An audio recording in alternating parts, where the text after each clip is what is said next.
Welcome back to another episode of Miss Marissa Moments. Today we're going to try to salt our own pecans. Hey you, that's right, I'm talking to you.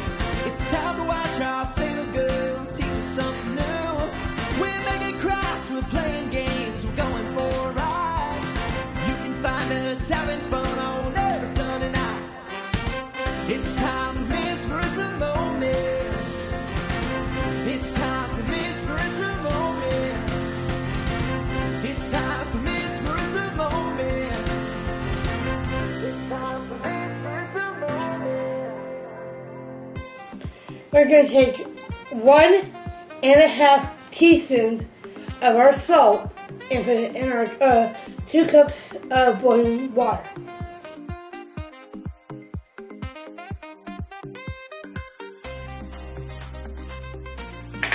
Alright, we're going to pour our pecans into our little bowl here.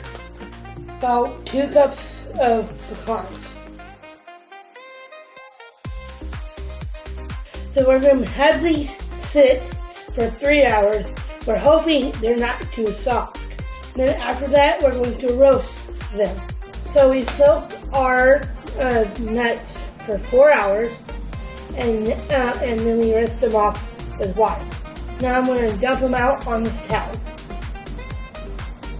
Now I'm going to take this towel and I'm going to spread it out. You got to spread them out to dry. So I already did 2 teaspoons of avocado oil.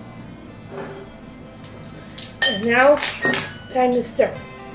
We're going to cook them at 300 degrees to 20 to 30 minutes. Here's what they look like before they get in the oven. Make sure they don't burn. What do you think about the salted nuts? They're pretty good. They're a little soft and could use just a little more salt. But they still taste pretty good. I like them.